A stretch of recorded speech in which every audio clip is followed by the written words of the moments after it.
ராஜராஜன் தர்பார். காவிரி பிரச்சனையில் விஜய் அவர்களுடைய நிலை பற்றி என்னுடைய கருத்துக்கள். ஒவ்வொரு வருஷமும் ஜூன் 8 வாக்கில் மேட்டூர் அணை திறக்கப்பட்டு காவிரி டெல்டா மாவட்டங்களில் குறுவை சாகுபடி சக்சஸ்ஃபுல்லாக நடைபெறும். ஆனால் இந்த வாட்டி கர்நாடகா தண்ணீர் கொடுக்காத காரணத்தினால் மேட்டூர் அணை சரியான நேரத்தில் திறக்கப்படவில்லை. லட்சக்கணக்கான ஏக்கர் குறுவை சாகுபடி பாதிக்கப்பட்டிருக்கிறது. காவிரி மேலாண்மை வாரியத்தினுடைய ஆணை பிரகாரம் தமிழகத்துக்கு கர்நாடகா 177 டிஎம்சி ஒரு வருடத்துக்கு கொடுக்க வேண்டும். அதுவும் குறிப்பாக இந்த ஜூன் ஜூலை மாதங்களில் மட்டுமே கிட்டத்தட்ட 40 டிஎம்சி கொடுக்கணும். ஆனால் இவங்க திறந்ததோ 4 டிஎம்சி தான் தமிழகத்துக்கு வந்திருக்கிறது.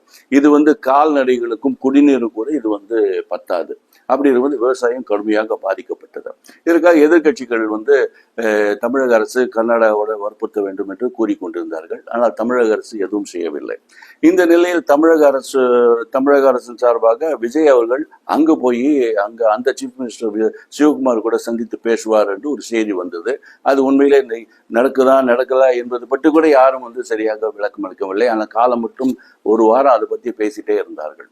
இது எதிர்கட்சிகள் என்ன சொல்றதுன்னா, பேச்சுவார்த்தை எல்லாம் முடிஞ்சு கடலூர் நீதிமன்றம் எல்லாம் போய் இதுக்கப்புறம் சுப்ரீம் கோர்ட் ஆர்டரோடு வந்த பிறகு மீண்டும் பேச்சுவார்த்தை என்று பேசுவதில் அர்த்தமில்லை, காலம் தாழ்த்தாமல் நேராக சுப்ரீம் கோர்ட்டு போங்க அப்படின்னு சொல்லி கேட்டிருந்தாங்க எதிர்கட்சிகள். ஆனால் இவர்கள் யாரும் பதில் சொல்லவில்லை.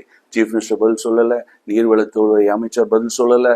ஆனால் இவர் நிர்மல்குமார் மட்டும் அவர் ஒரு பத்திரிகையாளர் சந்திப்பும் போது காவிரி பிரச்சனைக்கு 3 வழிகள் இருக்கிறது.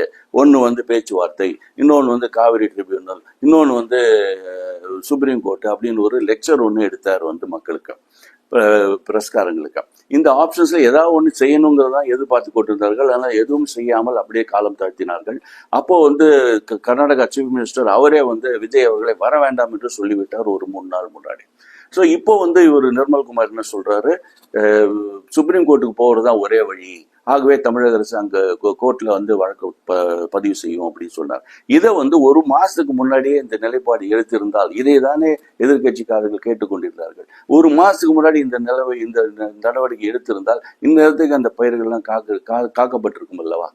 அது மட்டும் இல்லாமல் அவர் சொல்றது இன்னொரு விஷயம், திராவிட முன்னேற்ற கழகம் கர்நாடகா சீஃப் மினிஸ்டர் சிவகுமாரோட கை கோர்த்து கொண்டு இங்க விஜய் அவர்களுக்கு காவிரி பிரச்சனை ஒரு புகழ் வந்துவிடக்கூடாது என்று போல ஒரு செயல்படுகிறது என்று ஒரு அர்த்தமில்லாத குற்றச்சாட்டை சொல்கிறார். நல்ல மக்கள் ஆதரவோடு அமைந்த ஒரு அரசாங்கத்தின் அமைச்சர் இது போல ஒரு சீஃப் பாலிடிக்ஸ்ல இறங்குறது ரொம்ப வருத்தம் அளிக்கிறது, ஏமாற்றம் அளிக்கிறது. ராஜராஜன் வாசன், இந்திய மறுமலர்ச்சி இயக்கம்.